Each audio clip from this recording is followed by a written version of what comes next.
Sometimes when you look for the providence of something, it takes you in a direction that you don't expect.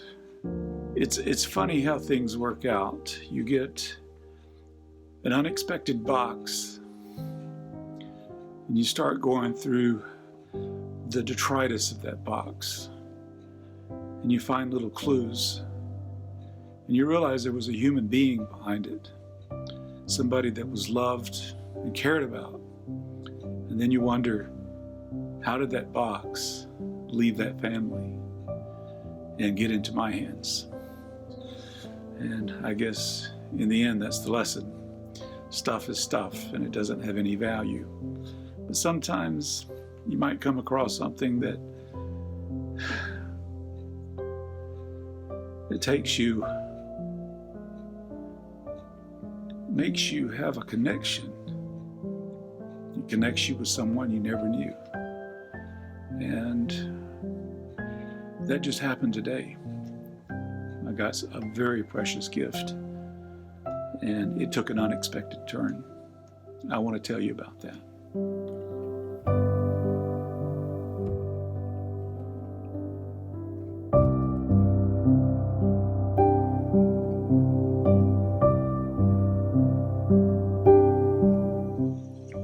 Yesterday I received a package that contained this beautiful vintage paint box. My daughter, who lives in Montrose, Colorado, sent this to me. What a beautiful gift. What a precious gift. I am so grateful to her for sending this to me. Look how beautiful this thing is. And I love the patina on it. It shows that it's been used. There's the latches that hold it together. You can see there's a hinge here. I'll show you what that does in just a minute. And here's a hinge. There's the leather handle. It's seen better days, but it still works. It's still got the metal in it that holds it. So I'll put a ruler up against it, and let's see how big this thing is. Yeah, it's right at 16 inches long. And it is about almost 13 inches wide, maybe 12 3/4. Let's open it up. I'll undo this latch. Let's undo this latch. And let's lift it up.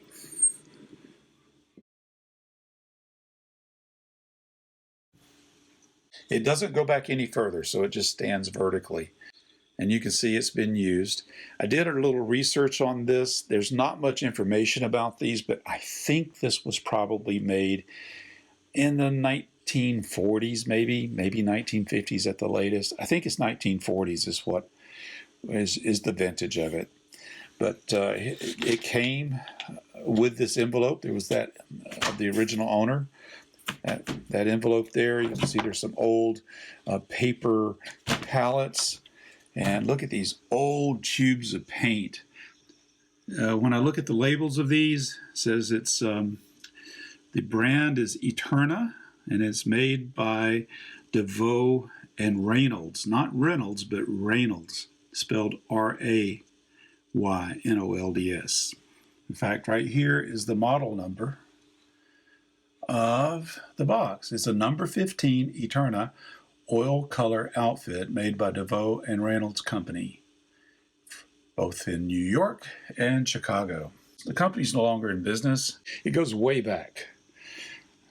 One of the partners founded the company, one version of the company back in the 1700s, late 1700s. And then I believe the company finally was sold out in the 1960s. But for many years, they produced not only artist supplies, but also household and commercial paints, varnishes, lacquers. These are the guys that came up with the epoxy resin that you see is so popular in river tables and things like that. It was Devoe and Raynolds that came up with epoxy resin for painting uses and protecting surfaces. But of course, these tubes are so old, the caps are fused on, and there's no way to open them up safely. So we'll just leave them like that. Enjoy the vintage nature of it. It's really quite beautiful to see. It is missing the palette. Normally they had a palette that would sit along this edge right here. You can see the lip there, and that's missing, but that's no big deal. So I could always make one if I wanted to, but this is not something I'm going to be taking out in the field. This is just something to enjoy in my office. Now there's one other feature I think is pretty cool about this. So this right here, you can see there's a hinge. All it does is just lift up and bend over like that. And there's two slots right here. And of course there's a slot over here that holds a 16-inch wide painting panel. So pretty big panel. And it's got space for two. All right, so I want to take a look at the contents of this envelope. As you can see, it is a Bob Ross envelope. And it's full of, well, probably Bob Ross information. So let's take a look. I'm just going to empty this out. And there you go. Look at that, vintage Bob Ross video series. Step-by-step videos, all in VHS and beta. Okay, and there's his art supply brochure, The Joy of Painting. So the questions I have is, when I get something like this, I want to know who owned it. Is there any information about the owner, and when? When did this material show up? The best that I can ascertain from this is there is this gift certificate in here, and look at the date. It says used by May 30th, 1989. Get a bonus 10% off.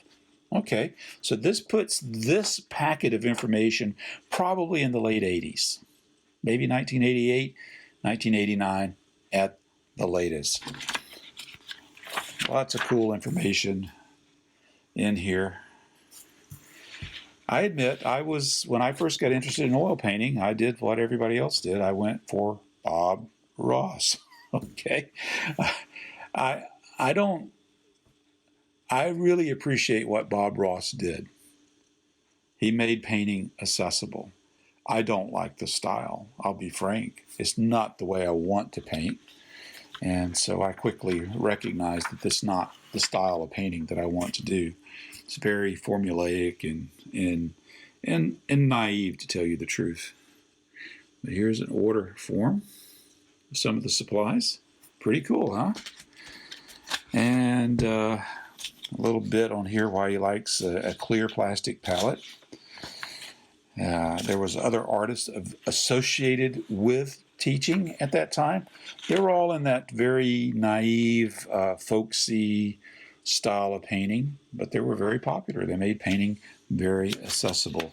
Here's the video order form. Lots of videos in here. Look at that. Bob Ross, Dorothy Dent, Joyce Ortner. And you can see this form says you can choose between VHS and beta. Wow, remember when beta was a thing? It didn't last very long. Some affordable frames. Here we've got the Jenkins couple. Who is that? Gary Jenkins and Catherine Jenkins. I don't know who they are, but they evidently were known to people who loved this Bob Ross, Bob Alexander style of painting. There's Betty Denton.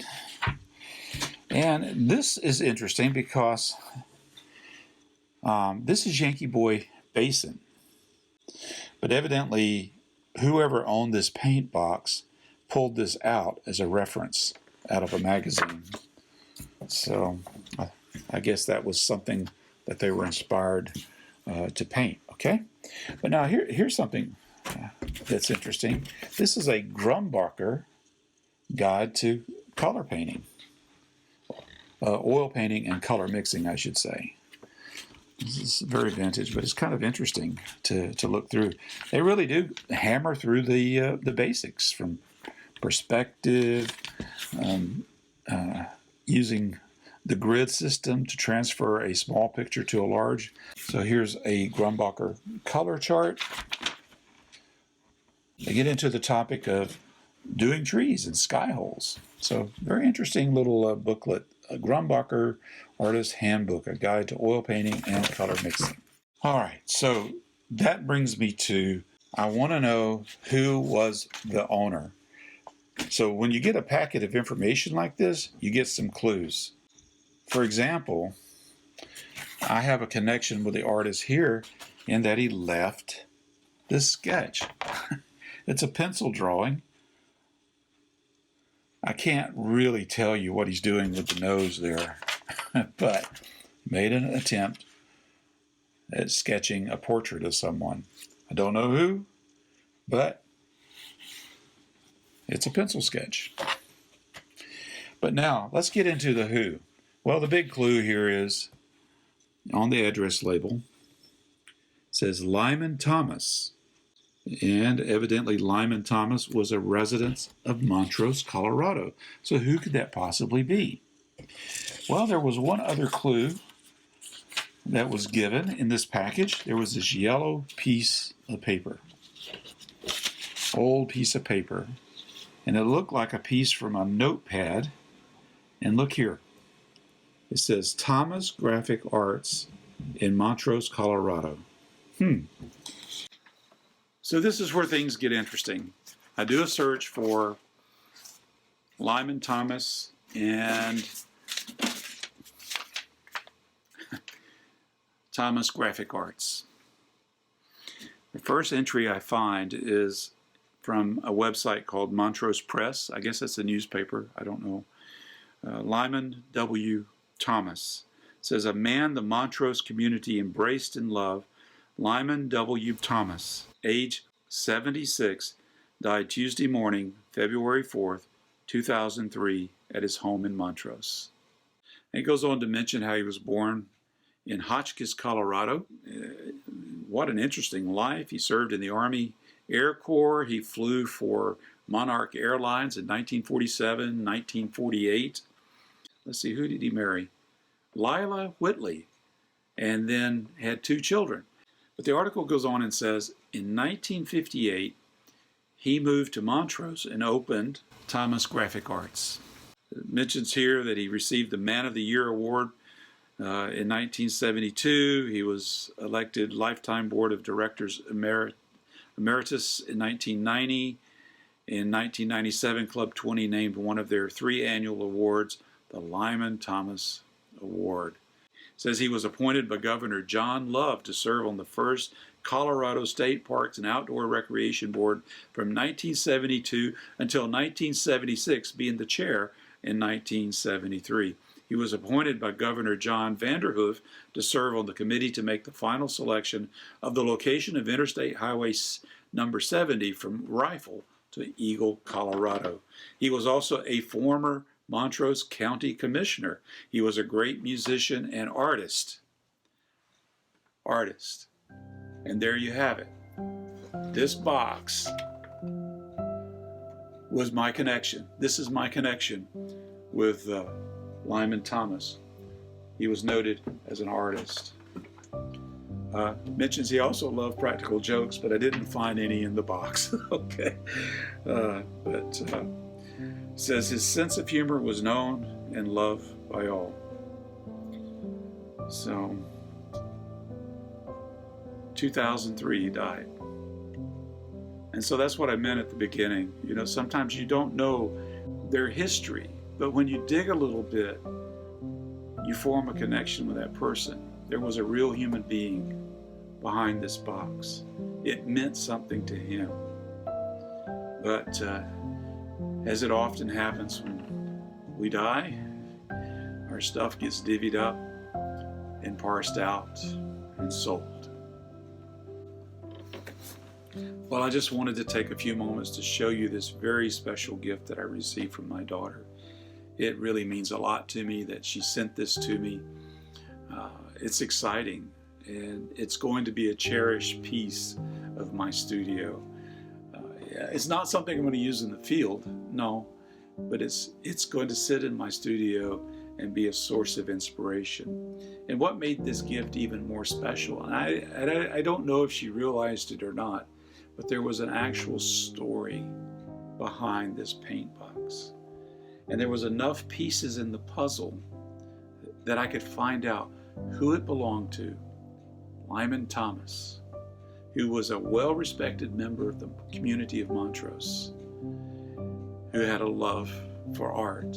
And I have a connection with this man in this paint box that he owned, no doubt, for many years. It does kind of tend to, so that, I don't know what else to say.